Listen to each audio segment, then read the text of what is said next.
you sort of got to learn to do everything all over again, is because it's totally different. Your whole life changes. Robert, how did you find carnivore? Well, I guess, it's like a lot of people, out of desperation, really. What I'd like to do is touch on some other few things that have happened in my life. About almost 40 years ago, something really tragic happened. We've got a farm. We used to have a farm. I used to work on a farm, and we used to be a flower grower. But anyway, yeah. So back in 1986, it was on 14th of June. It was on a Saturday. So I set out, work some ground, for planting and that. Little did I know what was about to happen. I was rotary hoeing some soil. It's just a one of those rotary hoes that you walk behind. Fairly large one, yeah, fairly large one. So yeah, I'm rotary hoeing away, and all of a sudden I slipped. I got caught. I got my trousers caught in the blades, and I got pulled in. So as a result, I lost both legs as a result. So that was pretty. I was really fortunate to be here actually, because if it wasn't for my dad was with me at the time, and he managed to turn the machine off just in time, or else I wouldn't be sitting here talking to you. So, and also my neighbour heard all the screaming, uh, screaming and commotion, and they come running down, and he happened to be a field nurse in the army. So that was fortunate, because he knew exactly what to do, and called an ambulance and everything, and they sent out a unit from the Alfred Hospital, the rescue unit from the hospital, got the chopper out and everything. GP come out as well, and it was good because my neighbour, he had a lot of experience, and he was actually telling the GP what to do. And he also told the hospital to bring plasma, because that's the best thing to use, in a trauma situation. And they started putting drips and all sorts of things, and stuff. And I was awake. I was awake through all of this, through the whole ordeal. And yeah, so I was laying out in the paddock for probably for about an hour, because what ended up happening is they called somebody who specialised in tractors, because they thought, oh yeah, we might be able to lift the the hoe off, and we might be able to save his legs, save some, and so they spent an hour trying to figure out how to dismantle the the rotary hose so they could take the thing off. So in the end, and mind you, they almost gave up, because they couldn't work out what to do, and you could imagine from their perspective what they were seeing. Unreal. They worked on it for about an hour. They were almost going to give up, and all of a sudden, one of the guys there said, "Come on, let's do it."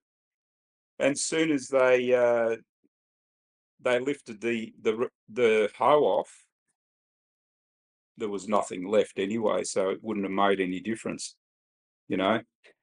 So they threw me on a stretcher, put me in the back of an ambulance, uh, drove me across the road, because the chopper didn't have anywhere to land close by, and there's an oval just across the road from here, and they put me in there,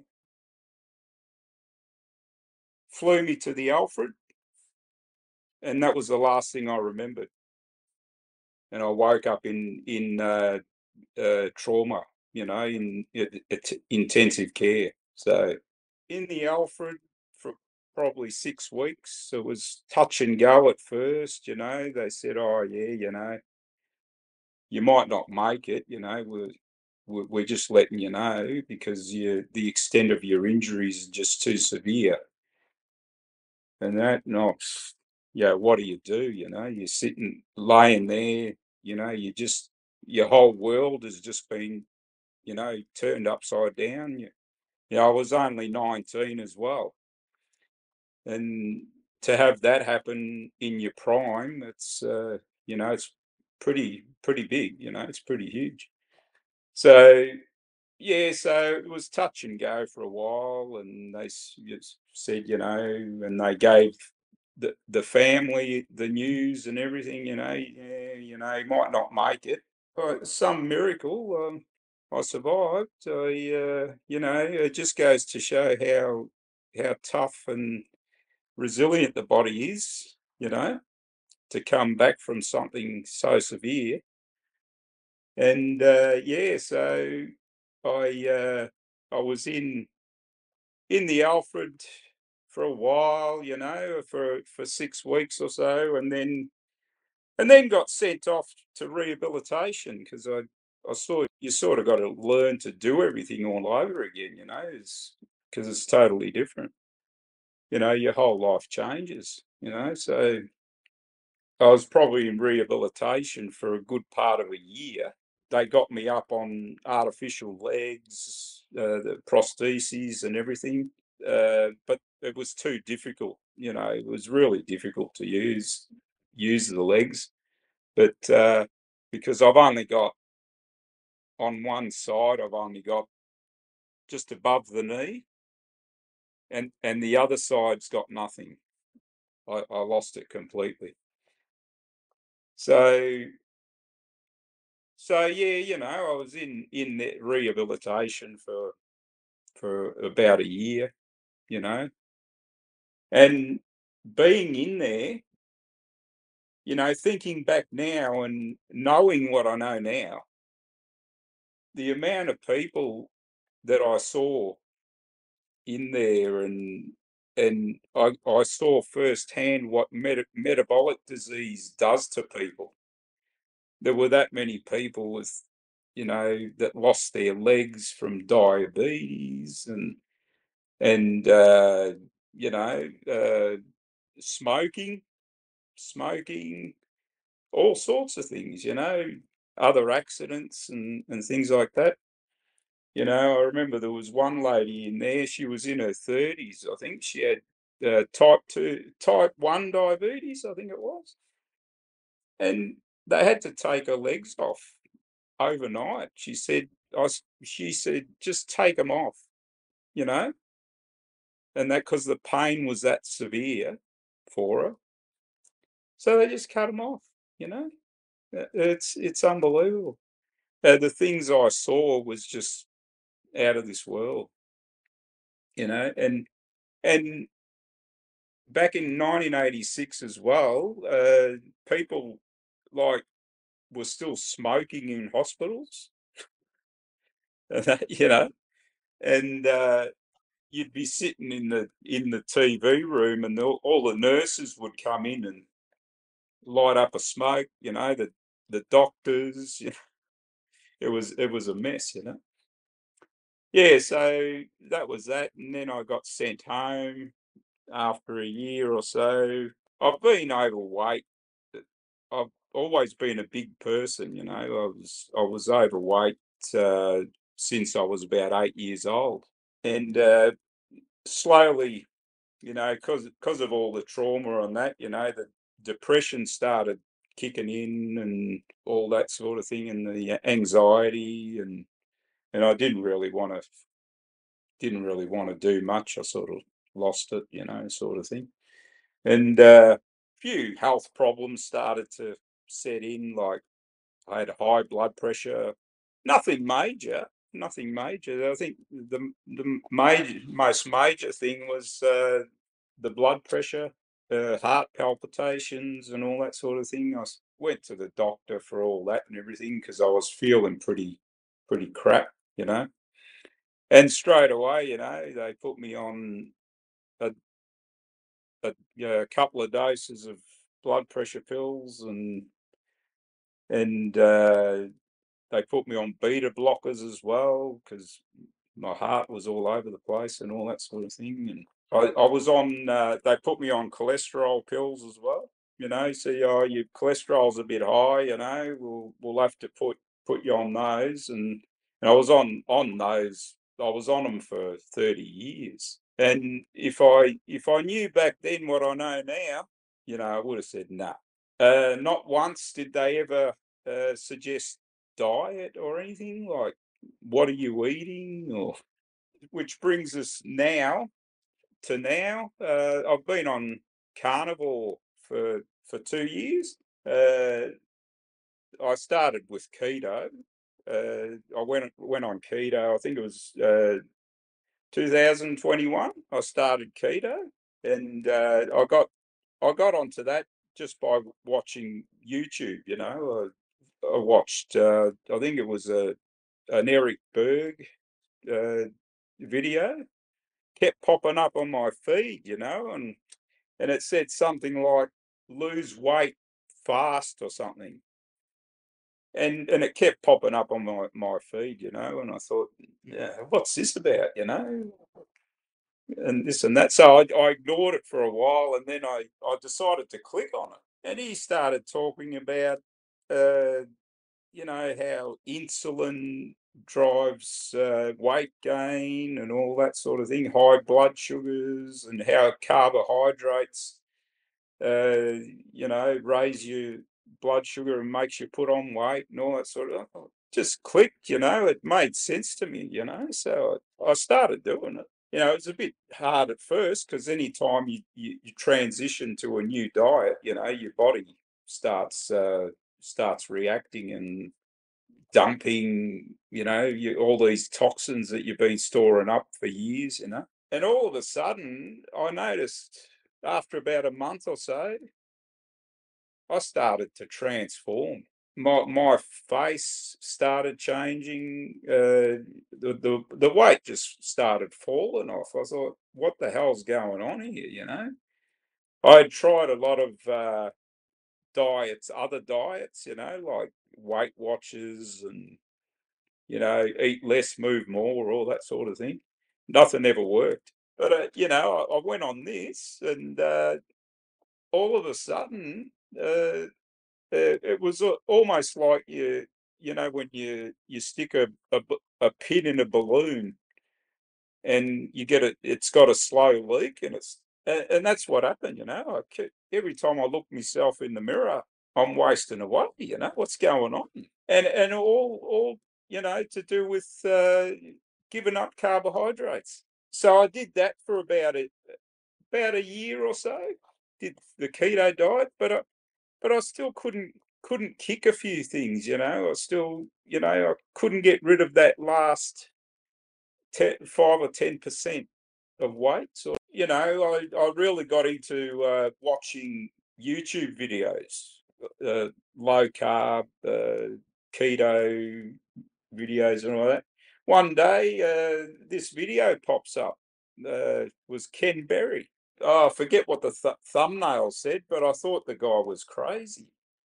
You say eat meat and all this sort of thing. All you have to do is eat bacon and all. And so, I click on this video, and he started talking about the same thing, how carbohydrates cause all this metabolic disease like high blood pressure and heart disease. And I think, are you for real? They've been telling us to eat all this stuff for years. I didn't start the carnivore diet straight away. I started watching all these success stories, like people telling their story. And I thought, really? You can get rid of this and that just by eating meat and doing low carb. I thought, no way. This is. I found it hard to believe, and but I kept watching more and more videos, and people are getting rid of, like, heart disease. They're cleaning out their arteries and all sorts of things. And I thought, geez, I've got to do this. I've got a few other issues that minor issues I could get rid of, and stuff like that. So I started doing it. It was hard at first because you know what it's like with the fat issue and all that sort of thing. Like disaster pants and all that sort of thing. You can't trust a fart and all that sort of thing. So that went on for a while, and that. But after a while, it all started settling down, and I started noticing all these changes. Like I started getting veins popping out of my arms, which I've never had in my life. The floaters in my eyes disappeared. Bleeding gums. My gums went from inflamed red to pink. It just disappeared. I used to get uh, a lot of wax build up in my ears. Disappeared. I have no wax in my ears anymore. What else? So many things. I had because I suffered such a trauma. I had a lot of skin grafts done. Because I just everything got taken off. In the accident. So they took skin from other parts of my body to put in those areas. So, I had scars on my arm, where they took skin, all my belly, on the top of my right, uh, you call residual limb. That's the proper word for it, according to Sean Baker. They would always get inflamed, because when you got all that metabolic disease and that in your body, all those toxins, your body's always inflamed, and it shows up. It shows up on your scars and everything.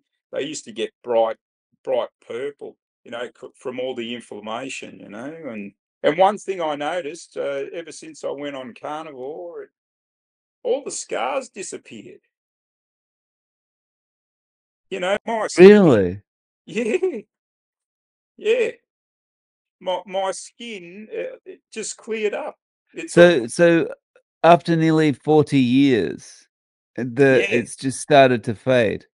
yeah, yeah, yeah. 2 years on carnivore, all my skin, where I had scars, it's all cleared up, all cleared up. You can hardly notice that I had scars now. They say it's not a miracle diet, but I think it is. You know, and Yeah. yeah, I don't know what you think. I talk to people about these things every day, and it never ceases to amaze me, Yeah, It's yeah. yeah. How do you eat day to day? How often are you eating, and what is it made up of? I eat it at least once or twice a day, uh, and that'll consist of uh, bacon. I'll have bacon. I love bacon. Who doesn't love bacon? Bacon, eggs. Uh, I eat a lot of lamb because lamb's really yeah, it's everywhere here in Australia. Uh, Beef, yeah, beef. I like ribeyes and things like that. So that's about the extent of my diet. Yeah, And are you eating your first meal as like breakfast, or do you wait till lunch? I skip breakfast and I have my first meal around about 12 o'clock. Yeah, and then if I'm hungry again, I'll have something around about 4 or 5 o'clock in the evening, in the afternoon. How are your friends and family about this? Are they kind of like Robert's gone off the deep end with his food? Is that Yeah, they sort of, whenever you go to a family function, or Christmas or something like that, there's always plenty of meat, because if the family, there's always plenty of meat, but there's also a lot of carbs and sweets and all that sort of thing, and I just pile up the plate with meat. Yeah, nobody says anything really, or anything. Uh, they just know I'm doing low carbohydrate. I sort I don't tell them that I just eat meat, because I'm Italian. I grew up in an Italian family, and you know what the Italians are like with food. It's like eat, eat, eat. Everywhere you go, uh, sort of I thing. used to live near Lygon Street, and living near Yeah, Lygon Street for a year, I got up to yeah, almost 100 kilos. yeah. Oh man, I remember when I was in rehabilitation. They control what you eat in there, in the hospital. But the food was crap, though. They used to let me out on weekends to go home, and so I come home, and mum's cooking, and me mum would be there. She'd be cooking up pasta, lasagna, all this high carb food, Anyway, I'd go back to the hospital on the Monday, and I'd hop on the scale, and I'd be like, 5 kilos heavier just from all the food I ate just in 2 days. So you see how quick you pack it on, eating carbohydrates, and all that. But yeah, and in the hospital, even back then, it was, the whole food thing and all that sort of thing. They were pushing all the plant-based stuff on you back then. Yeah, yeah, and I remember they used to, as a treat, once a month, they'd throw a barbecue for all the patients. Once a month. And you could eat meat. They had meat and all sorts of stuff. You could eat. Oh, great! No, I think back now, and I thought, geez, if you used to do that every day, all the patients in the hospital would have gotten better. They would have all been cured. Yeah. The hospital would run out of customers though. Yeah, that's the problem, you see. So I remember before they sent me home, they sent around a dietitian, and and to sort of tell me, what you should eat and all sorts of things, and thinking back now, you got to laugh. And she had all these plastic models of food, like she had a piece of meat, she'd go, "Oh, how many of these would you eat? Palm of your hand." And I sort of said to her, I said, "Oh, I don't know, about 5 or 6 of those, And she said, "Oh, no, no, no, no, no. You should only have one piece of meat as big as your hand, and then the rest should be vegetables and all that sort of thing." I thought, yeah, right. I said, yeah, yeah, no worries. I'll do that. Yeah, so there wasn't much.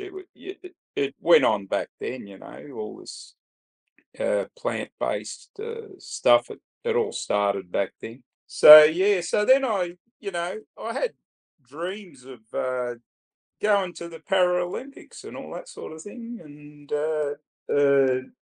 so I enjoyed weightlifting because I used to do it before I had my accident. I used to do a lot of running, uh, weightlifting, bodybuilding. So I set up my a little gym here at home and started lifting weights and stuff like that.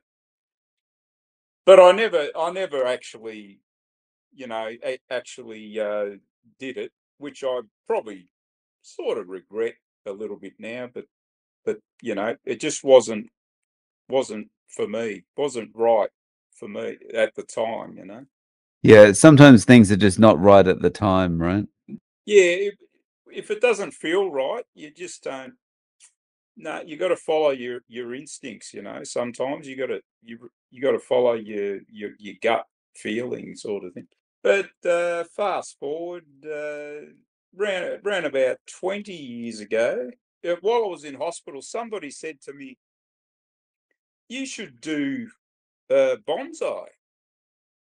The Japanese trees. Bonsai. You live in the home of bonsai over there." And I didn't think at first. I sort of, oh yeah, I didn't know much about it. So might look into it, sort of thing. So 20 years ago, somebody bought me a bonsai for my birthday, and I thought, look at this. This is cool. Look at this miniature tree. It looks like a big tree, but it's tiny. So I started researching it, and I got into it. I thought, gee, so I started. I thought I've got to have a go at this, and I started buying plants and trying to create my own bonsais and all that sort of thing. And all of a sudden, before you knew it, I had about 20 years later, I've got about 200 bonsais, and because it's addictive, because it really brings out your creativity, and it helps you with thinking out of the box and all that sort of thing, because you got to know where to place the branches and all that sort of thing to get depth and all that sort of thing in the plant, so it really pulls you in, and all that sort of thing, and we can learn a lot. I soon realised that we can learn a lot uh, with trees, from trees. We can learn a lot about life, just by working with plants. If they don't get enough sunlight, they'll die. If you don't water them, they'll die. You know, all that sort of thing. And I thought to myself, you know what? We're not much different. You know, we're not much different. I mean, if we don't get sunlight, we don't get vitamin D, and we get sick. If we don't eat properly, or whatever, we get sick. And stuff like that. And yeah, and that sort of led me to carnivore as well, because and that, like, diet and everything, because it's so similar, and that. So I learned a lot about that. Yeah. Has bonsai and carnivore kind of have they helped with things like, I don't know, clarity of thought and, maybe Oh, you oh, hear about carnivore zen and the kind of things like that? yeah. Because one thing, when you do bonsai, you're an artist, right? You become an artist, because you're trying to create an image of a mature tree nature in miniature, right? So what makes an artist a brilliant artist is clarity of thought, and being able to look outside the box. You know, you see things that not many other people see.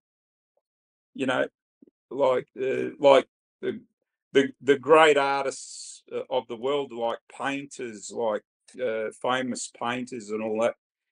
They see things in a whole new perspective, and that's what makes them great, you know, sort of thing. So carnivore, it gives you that clarity of mind, all the brain fog lifts, and and it helps with all that to look at things in a different perspective, you know. So they go hand in hand, yeah. At this stage, it's carnivore all the way for you. There's no going back. No, I could never go back. No way. Yeah, no, they could give me $1 million. You know, I still wouldn't go back. You know, because you feel so good on this diet. It's just unbelievable. Like I went from not being able to wheel myself, push myself in the wheelchair, uh, 50 meters, I'd be out of breath. Right, I'd be out of breath. You know, like my health was really starting to deteriorate, and I thought I got to do something about this. You know, because I'm going to end up, uh, you know, incapacitated. You know, I won't be able to do anything, and that's why I decided to do it as well. You know, because my the health was I'd be getting out of breath as well, and you know, uh, and all that.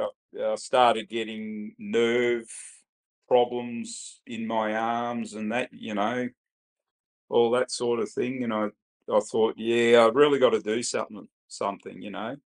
So just out of desperation, that's what led me to it, you know. And I went from that. Now every day, I get up at 4:30 in the morning. I bounce up like the Indian Rubber Man. I don't know if you ever seen that back in the early '80s. It used to be a rubber toy. You know, you could twist it and tie it in knots, and then it'd bounce back up. You know, so that's me now. I bounce out of bed. I'm full of energy. I don't feel it tired or anything, and I start my day with a 10-kilometer wheel. I do that most days, and I don't know if you know Warburton. It's near here. Yeah, yeah. Yeah, and they've got a trail out there, Warburton Trail, which it's a bike trail that you go along. So I go out there. I drive out there every day. It's about 30 minutes. I drive out, park the car in the town before Warburton, and park the car, and I wheel to Warburton, and most of it's uphill. Uh, and then I come back to to the car, you know, and it's around 10 kilometers, you know. So I do that every day, and you know what, Dave? I don't even get out of breath. Like, and I'm thinking, what the hell's going on? My heart rate's not even going up, you know? And It's really weird. It's like your stamina or your staying power just gets so much better, right? it's unbelievable. I thought, geez, what the hell? What the hell's going on? You know, I couldn't believe it. You know, how I could just keep going. You just keep going, going, going. You just don't get tired, you know? And then I come home and I just work on the bonsai, you know. I come home and do all the watering and whatever needs to be done, and I just go, go, go, go, go, go. That's it, you know. And yeah, it's just amazing. The diet's amazing, yeah. That's awesome. So if a friend was talking to you about it and said, "Look, how do I do this?" What would you advise them? Well, I would say do your research, you know. Uh, don't just dive in, uh, you know. head first and try and do it all at once, because you'll know about it, and that.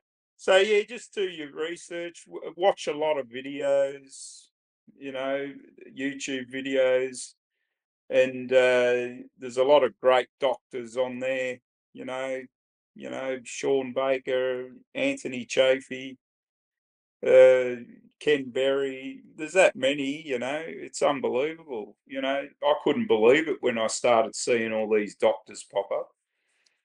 You know, I thought they were crazy. You know, and that. But yeah, that's what I'd say. Take it slow, rush into it. But you got to give it time, though. You know, you got to give it time to start seeing results. So yeah, so just take it slow. Nice advice. Yeah. So Robert, is there a way that people can reach out to you? Do you have any social media or any way of getting in contact? I'm on Facebook. I haven't got a YouTube channel. Yeah, I'm not. I might set up a channel eventually, because I'd like to like do a bonsai channel and all that sort. Yeah, I'm on Instagram, and you've got my email as well. So yeah, Sure. No worries. Well, I'll link to your socials and your email below. yep. Um, Robert, thank you so much for coming on and sharing your story. I really appreciate your time. No, thank you very much, and thanks for doing what you do, Dave. All those success stories and that, you're helping a lot of people.